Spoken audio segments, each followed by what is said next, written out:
Welcome back to Self Transformation Radio, everyone. I'm here today with a special guest, Ann Hince, described as a person who is sharing their story. I'm really excited to have Ann on the show today. We are going to go underneath the surface for who she was before she transformed into the person that she is now. I love sharing these types of stories with you just so you can see out in the wild that you're not alone, that I'm not alone. We are all interconnected. And that's why I brought Ann onto Self Transformation Radio today. Welcome to the show, Ann. Thanks, Caitlin. It's great to be here. Looking forward to this. Yeah, so let's dig in. I don't know anything about you. That's what I love doing these episodes for, because I don't know anything. And by the time I'm done, I'm like, wow, this person's amazing. And I have a new friend, right? So tell me who you are and what brought you onto the show. Okay, who I am now. I'm just someone who's sharing their story because I've developed some abilities that I did not know were possible before. I had no idea you could actually develop awareness so much that you could put it inside of your body. So I can put my awareness inside my bones, inside my connective tissue, and I've actually shifted my skull bones because I've been releasing tension at a really, really deep level. So that's what I'm sharing. It's also anyone who's a little bit older in age, like 50s and onwards, we tend to start shrinking as we get older because of that compression of the burden we've been carrying for so long. So as we release that, we actually start to decompress. So I've actually grown 3/4 of an inch in my 50s, and I think we can all do that. That's amazing. And what I'm curious, just when you say awareness, can you tell us a little bit more about what that means? Yeah, it's an interesting word, isn't it? I had no idea what it meant before I started this journey. So Yeah, we me too. we I didn't yeah. know.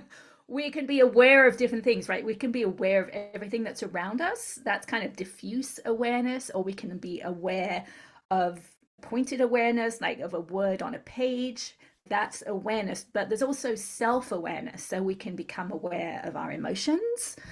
We can become aware of the physical sensations underneath the emotions. And then we can become aware even deeper into the body, which is where I am now. I can feel or sense. So I'm not thinking about it, I'm feeling about it. I can feel the tension in my bones and inside my skull. So that's what my mind awareness is. Now we're also aware from somewhere. So I know I'm aware from somewhere inside of my head. So I'm looking somewhere else in my body. This is deep already. But I think that's where consciousness is. That's I think consciousness is where I'm aware from, and awareness is what I'm aware of.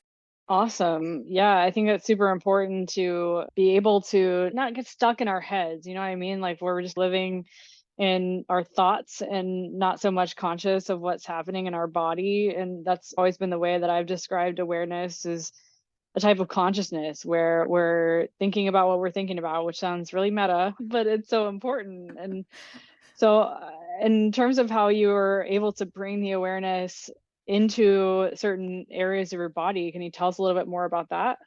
Well, that was a whole journey. That's my whole journey. And this, what I talk about is three separate steps, but I started out not being aware of anything. I wasn't aware of my emotions. I couldn't step back from a thought and say, okay, look at me, I'm thinking this thought. So I had to start somewhere. And that was where I was at the time, which was extremely reactionary, highly strung, really fearful on the inside. I was just really determined to change because I knew I couldn't keep going the way I was. What was the thing that happened that got you to that point where you're like, I can't keep going like this? What was happening before that? Well, it was in my late 30s, and I had a what I call a business altercation with a couple of other mothers at my boys' school. And these women were self-confident, self-assured, authority type women, and they told me I'd done something wrong. And I was this scared mother on the inside. I couldn't stand it, and my mind just spun out of control. I could not stop it spinning over. They'd said, what I'd said, what I did, what I could have done differently, all those different permutations. I could not stop them going around in my head for about 3 days. And it was the end of that I realized, okay, this is not normal. Most people don't react this intensely to something that really wasn't a big deal. And that's also when I realized it felt a little bit like how I'd react when my dad would tell me I'd done something wrong, who was my authority figure. And for me, that was the little opening that maybe something from my childhood was still affecting me to this day. Now, looking back, that's such a funny statement to have thought at the time because there's so much from my childhood that was affecting me. But it was all in my subconscious mind. I didn't know it was affecting me. And that was the little inkling that made me start on my journey. Yeah, wow. I think it takes that kind of, I don't know if I would call it come to Jesus moment, but that kind of, people sometimes call it a rock bottom moment where you're just like appalled at how you've reacted, or you're having a hard time figuring out why something is reacting, or why it's caused you to react so intensely that it pushes you to get out of your comfort zone in a way. It's almost like part of a spiritual awakening process. Would you say, or how would you describe that maybe it felt like a little bit of a spiritual awakening for you? It might have been. Now I know so much about that. I'm not sure it was, but it was definitely something that pushed me to start looking more than I had been. I'd been trying all different things over the years, more on the outside and changing diets, different things to try and make myself feel better. Because I think I had complex PTSD. Both my parents were alcoholics, and I had quite a few things happen in childhood. So I knew I was stressed and I had digestive issues, but I'd never really looked inside. And that was what this journey was just starting, the idea of actually looking inside. And when you started looking inside, tell me what that was like. What did you experience, or what was your reaction when you started looking inside? Well, of course, when I say looking inside at the time, my looking inside was very different than what I mean now. So, Mm-hmm. to begin with, it was just starting to look at how I was feeling during the day, my emotions. So, I'd actually gone to a holistic doctor in that time frame, and he noticed that I was more stressed than I should be. And he asked me on a scale of 0 to 10 what my stress level was. And I said 8. And then he asked me the question, why am I that stressed? Given I was a stay at home mother with two healthy young boys, so everything should have been okay. But when he asked me that question, I realized, oh, that I know it was finding my mother dead on the bathroom floor when I was 19, because the tears from that event were still so close to the surface. And he happened to know the technique that is called EFT, which is short for emotional freedom technique or tapping. Are you familiar with it? I am, yes. Okay, so he tapped with me for about 15 minutes about my mother's death. And I walked away from that appointment for the first time ever, being able to tell the story in my mind without those tears there. So that's when I realized, okay, those memories and those emotions are physically stuck in the body, and there's a way to release them. So to me, that was huge. That was such a shift so quickly that I realized, okay, I'm going to start this journey. I learned everything I could about EFT, and I tried it out on something that was really simple, and I realized how powerful it was. So then I started using it every day. So the first step is that you've got to be able to notice how you're feeling, or notice you're reacting, or notice the thoughts. So you've got to be able to stand back and say, okay, look at me. I'm starting to get frustrated, or I'm starting to get emotional in some way. That was the first step. I had to notice something was going on, and then I would tap about it and bring myself back to peace. Then I'd carry on with my day and notice again, each time tapping, bringing myself back to peace. And I noticed that things started to change. I started to get less reactionary, which was my goal, was to find inner peace. That was my goal all along. None of these other changes were anything to do with my goal. But it was happening, and I could tell it was happening, but I wanted it to go faster. So I wrote down every emotional memory I could think of from childhood. So all the big traumas, all the little traumas, all the humiliations, all the embarrassments. And it was multiple sheets of paper. And I went through one of those each night. I tapped through one each night until it felt like it was totally neutral. And that's when things really started to shift. And I noticed my mind, which had been so busy all the time, it started to become quiet. And I had never experienced that before. I didn't even know that was possible. And that's when I realized that all those thoughts that had gone through my mind, all the self critical, judgmental thoughts, the negative thoughts, they were my dad's thoughts that had been programmed in me from childhood. And I took them on as mine in my subconscious mind. But I couldn't see that until they had gone from my mind. So things just started to really improve, and it was really nice. That's awesome. I've heard about tapping before, and I wasn't quite sure how. as I've done like some energy clearing, energy healing type stuff where it's about releasing trapped emotions and whatnot. Is this similar? Is tapping similar? It is. What I like about tapping is the physical aspect. So actually tapping physically on the body, and I think that physical aspect allows the energy to release out of the nervous system in kind of a way. At least when you're starting on this journey, you don't really have to be able to feel into it as much. You just know that tapping itself is doing some of the work for you. So I think it's a really good tool to use early on for sure. Yeah, there is something to it being trapped in your body. I think that was something for me several years ago. I was like, wasn't really quite clued into the fact that everything is energy and that the body keeps the score, right? I think a lot of us have heard of that book, how the different traumas and memories can really be in your muscles and in your tissues. And I think you're right, putting your energy specifically towards a certain area of your body and then doing the tapping exercise, it's just all that's doing is channeling your energy towards whatever is there, and you don't necessarily have to know exactly what's there for something to be there and for you to channel your energy towards it to release it. And now I know everything is energy and that it is a powerful thing, that just because our thoughts cannot be seen or measured or anything like that, love can't be seen or measured either, it does not mean it isn't real. And that's the bridge for a lot of people between the physical, which is, the science that very many, like, there's a lot of people out there that worship science. But the thing is, if you can't see it, smell it, taste it, hear it, feel it, whatever, with your five senses, then we've been told for a long time, for our entire lives, most of us, that none of that's real. So there's a certain amount of deprogramming that has to happen when you start realizing that we live in the midst of a lot of unseen stuff, a lot of energy that's just everywhere, empty space. It's being called by a lot of teachers the ether, right? All of it's just energy. There's no such thing as empty space. Yeah. And in the mental health arena, which is your podcast, and that's what it's Yeah. about, a lot of us don't want to be told that it's psychosomatic, right? We get frustrated or annoyed when someone says it's just in your head. But what I've realized on this journey, it's not just in your head. It is in your head because it's attached to the stories and the emotions, but those themselves have a component in the physical body. So that's what I realized through my journey. I didn't understand it early on, but I realized that it's all working on that energy stored in the physical body. To begin with, I could only access it through words, right? Through the stories, through memories. That's still working inside the physical body. But as what I realize EFT is doing, it's opening up the subconscious mind. So as you tap on one story over and over again, like my mother's death, more details of the story that had been hidden underneath those big emotions started to come to mind.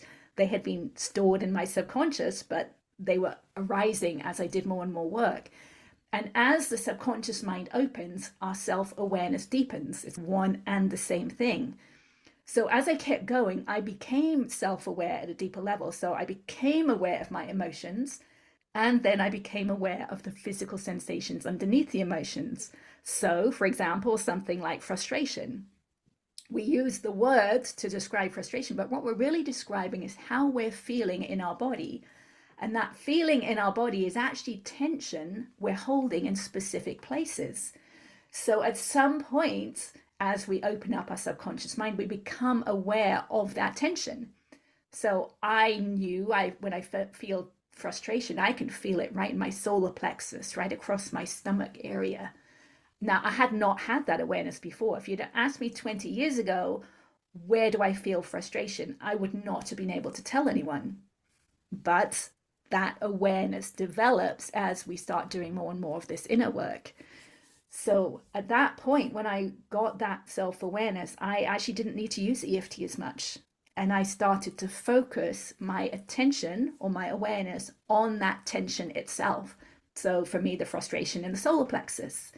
And I had honed my focusing abilities using EFT at this point well enough that I could just focus on that tension, and I wouldn't try and change it in any way. That's another thing that I've learned throughout this whole journey. It's not, we don't want things Obviously, we do want things to disappear. We want the tension to release, but it only releases by fully being accepted and acknowledged and felt. So I would focus on that tension and just talk to it. I'd say things like, okay, I can feel this frustration right there in my solar plexus. I just want to feel you, allow you to be felt, and kind of relax into it. And it would shift, it would release a little bit. So I would do that over and over again with the same emotion. So maybe something like, I'm afraid of making a phone call, right? That thought has fear attached to it. So I would feel that fear and allow it to release, and then think the thought again, feel the fear, allow it to release over and over again until the fear had totally dissipated, at which point it becomes easy to make the phone call because it's no longer a fearful event.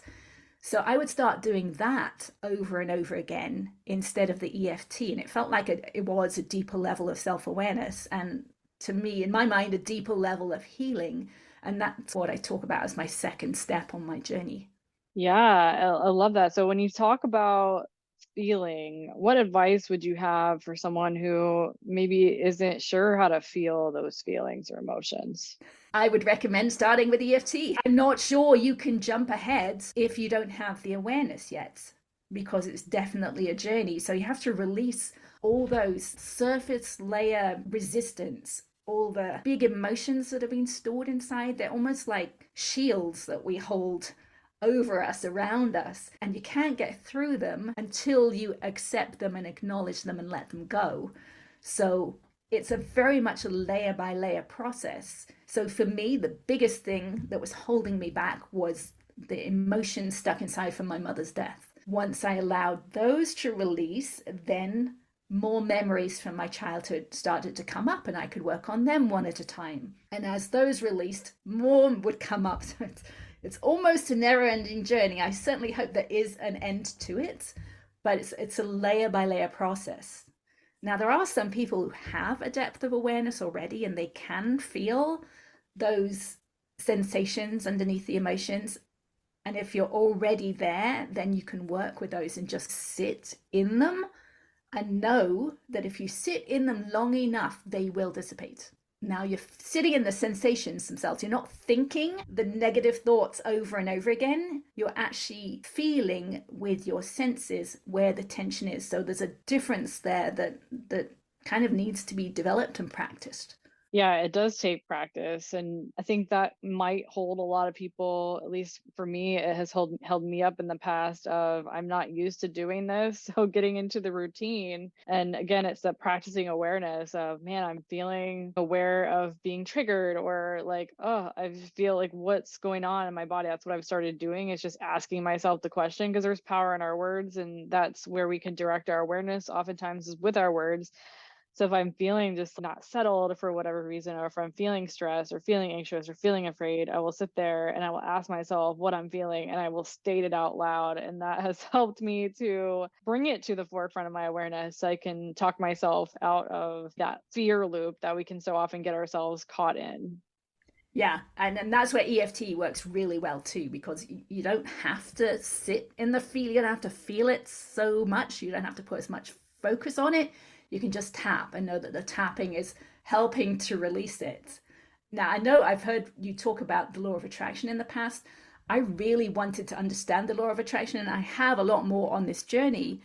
But once I understood that our reactions are signals that we're emitting and we're going to attract that back into our future, I would start asking myself during the day, it's like, okay, how am I feeling right now? And do I want to feel this again in the future? And normally my answer to that question would be no. And I would use that as incentive to do something about it. I wanted to tap it out so that I could change how I was feeling so that my signal was different and I wouldn't get that feeling again the same way in the future.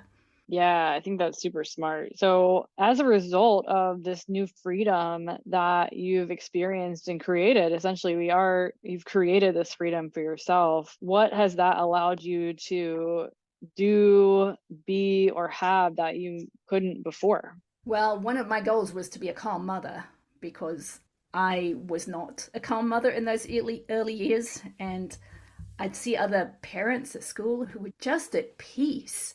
And I so wanted to be a mother like that. And I realized eventually I got to a place where another mother told me that she wanted to be as peaceful as I was. And at that point, I knew, okay, something's shifted and I have changed to be that. So that was a big goal for me. So I am now calm and peaceful and light and happy most of the time. And I will actually now go out of my way to find things that do trigger me so that I can heal at a deeper level because I can feel so deeply inside and I know how to feel it and to sit with it and to allow it release. Same thing with the law of attraction, right? So I'll find where I'm being triggered and I'll know that's going to come up again unless I do something about it now. So I will sit in it, feel it, allow it to dissipate. So hopefully it won't come up again in the future. I imagine it becoming somewhat like a game, and it's almost fun to find the leftover tension and the stuck emotion and tapping that away and bringing your awareness to it. And that becomes a source of effortless self-improvement that is really fun. And that I think that could oftentimes stop people is the belief, and it is a belief that we have been programmed with, that we've chosen that self-development, working on ourselves, self-transformation has to be this like massively painful, slow, painstaking process, but it doesn't. I mean, just 2 years ago, I was in a completely different place emotionally, mentally than I was now, but with the self transformation aspect going within, your transformation can happen like as easily as turning on a light. It can be a breakthrough. And you just sometimes it takes having to hear something 19 times in 14 different languages or the same language more than once. And it's just getting in front of the information. And I feel like if you have that intention, you're going out there with this, I don't like how I'm showing up in the world and I don't understand it. You're telling the universe what you want, then it does attract opportunities. But if we're too caught in that, what I like to call the dust cloud, or even like the vortex of the stress that can come with not liking yourself, that's when we get caught in like the shame spiral and the depression, where we're just like turning against and inward at ourselves. We're so stuck in our heads that we don't see the opportunities to get out that are right in front of us because we're so buried in that shame and self-loathing. Yeah, and that's where sometimes we need to get so low that we actually pull ourselves out of it. Yeah. Because on my journey, I actually got to the place where I realized I hated myself, and I tapped on "I hate myself" that phrase over and over again for I can't remember now, but probably a couple of hours over a couple of weeks, something like that, until it got to the place that those words didn't mean anything anymore. They're just three words. I hate myself, right? But when we're attached to them, right, when they mean something to us, when there's energy around them, we can fall into that cycle with them. But really, they're just three words, and we can release the energy so that it doesn't mean anything to us anymore. Yeah. And I'm curious too, is there a wrong way to tap? Does it have to be done in a specific way in a specific spot? Yes, there's definitely a procedure to follow. I do have like a 6 minute video on my YouTube channel if anyone wants to watch that. There's a couple of things about EFT. So, a lot of people have used EFT over the years and they put them online, they use scripts online, they tell other people what words to use. That is not nearly as powerful as using your own words because they're stuck in those, your words are stuck in your neural pathways, right? You have to find those words inside of you to allow that energy to release, and it does not work as well when you're using someone else's words. Also, over the years, people have tended to go more positive with the tapping. They tap on the positive.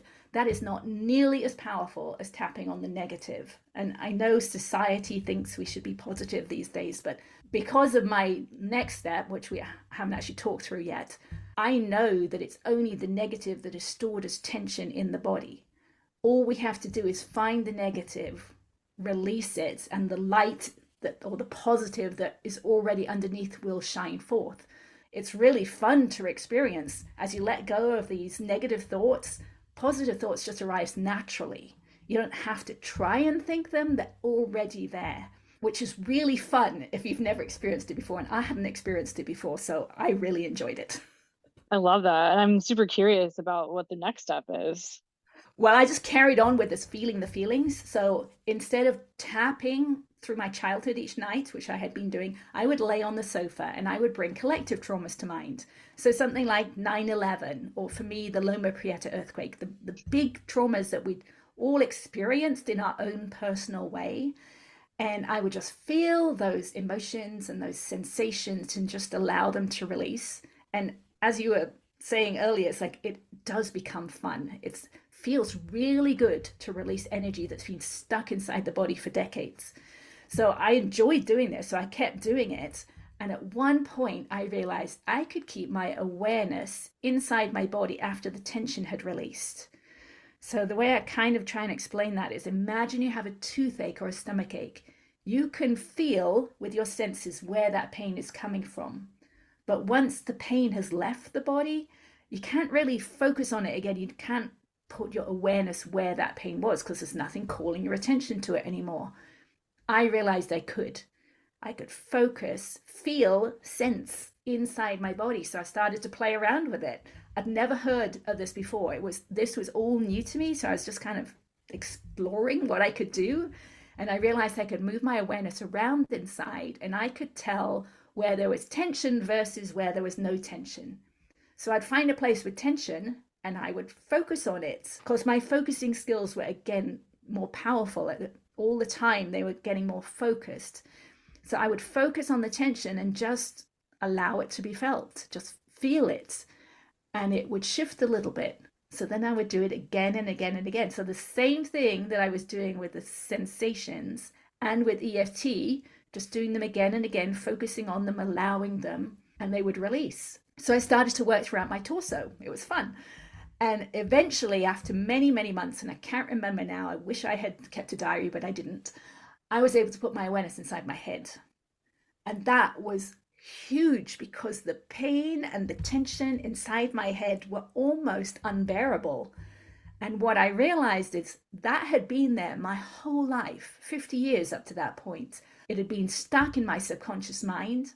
I was born with my right foot up against my right shin, so my whole body was twisted. I believe that's where it stemmed from. That when I was born, it was there, but I hadn't been aware of it. So it made me realize how much we store in our subconscious mind we are just not aware of until we're ready to be shown it. And at this point, I had my techniques already, so I would focus on the pain for just a second at a time to begin with because it was so intense. And over time, it would just release and release and release. And it got to the place that I actually felt my skull bones relax.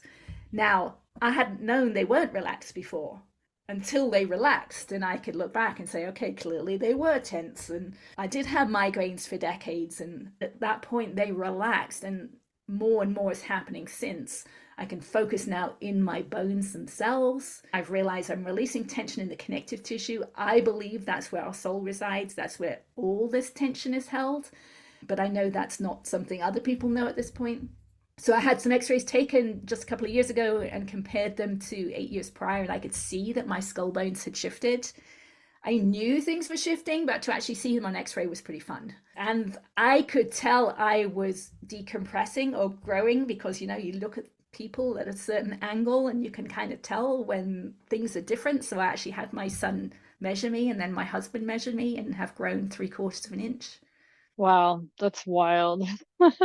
You're literally a completely different person. You're in a different height. Yes. Yeah, more my natural height. Yeah. And I want to know how tall I'm going to grow. I think we have those creases in our neck. I think a lot of us. And I think ideally we would not have any creases in our neck. So I think our ideal or perfect height, our decompressed height, would be one without any creases in our neck. Yeah, I mean, I have started to get creases in my neck from, they call it tech neck by looking and you're reading in bed and your neck is pointed downward in some ways. And over time, those are just going to get more pronounced. If you look at photos of younger people versus a photo of them as older, it's usually the neck that compresses, right? They have nice long necks when they're young, and then as they get older, their necks pretty much disappear. And that's the compression of all these thoughts connected to the tension that's stuck inside over the years, thinking the same thoughts over and over again, compressing further. So this work just it decompresses that. Everywhere I've released tension in my body, it also releases in the neck. So I might be releasing tension in my cheek, but my neck will crack. So there is so much tension that we hold in our neck and our face and our facial muscles, our fascia, that we're not aware of. So this work will uncover it and allow people to release it. Well, how can we get started? Definitely send me over that YouTube video. I will put that in the show notes. But what other resources do you recommend? Well, the first step is always starting to notice. So you can do that. Anyone Hmm. can do that anytime. Just start noticing during the day Right. what's happening. But I do have a YouTube channel that has multiple videos on it. I've got a book and a workbook that will help you bring up all your past that you can start working through. And I think that's about it. I've got my website, and you can see the x-rays there that and you can see how powerful we are once you start honing your focus. That's amazing. And I'm so thrilled to have had you on the show. We're going to have all of your resources linked in the show notes for those listening who want to learn more from Ann. Any last words you want to share with the audience, Ann? I love people to know that there is so much more to life than we think there is. We'll often get caught up in those emotions, right? Will get in those depressed places. But if you can do this work and realize that there's a huge depth to life, right? When we know ourselves deeply, we see other people at a deep level as well. And we can feel instead of hearing, we can hear through our ears, but we can also feel sound vibrations through our bodies, right? And that makes even having a conversation with someone more interesting. There's more depth to it. You can feel deeply into the other person. It brings so much more to life than we know exists, at least than I knew existed before. And I think everyone can find that if they do this kind of work. Yeah, that's definitely drawing me in because I'm all about living more wholly and completely. And I mean that as WHOLLY, like what's the fullest experience of life? How vibrant can my life be? And I know without a doubt that it has to do with how connected I can get to myself and my own abilities to recognize. And it comes down to awareness, because essentially that's what we are, is awareness, consciousness inhabiting a body. So how much more aware of the home that we're living in or instruments can we become, and how can we integrate into these instruments even better? And it certainly does have to do with how we fuel ourselves. I remember you mentioned that there was a bunch of other stuff that you were doing to help yourself feel better, and it sounds like you've really addressed the full picture of who you are as a person, Anne. Working on it, that's for sure. Yes. Yeah, we're certainly a work in progress. And it also sounds like, I will say as well, it sounds like you are really enjoying the process, which is so key. Absolutely. It's an enlightenment process, right? We're becoming lighter as we release that burden. So it becomes easier to laugh, become more peaceful and happier during the day. If you're not triggered like you used to be, then you're not as worried about what people are going to say or what you do wrong or all those things. And it just makes life more fun. Yeah, I love the way that you described the term enlightenment. People hear that and they're like, only Jesus was enlightened, but it's about becoming lighter. And that has to do with releasing the burden and the old beliefs and the programming and the trapped emotions, all of that stuff that is weighing us down and preventing us from being lighter and reaching that enlightened state of being. Yeah. And as I said, I can sense inside the body now, which is something I hadn't been able to do before. So I can sense that tension is darkness. And as that darkness releases or relaxes or dissolves, underneath it's already light. So there's that aspect of enlightenment as well, where we're releasing that darkness to become the light that was already there. Yeah, exactly. Just creating more space. I love it. And thank you again so much for being here on the show. Again, everybody listening, check out the show notes for all the resources that Anne has to offer, and we'll see you in the next episode.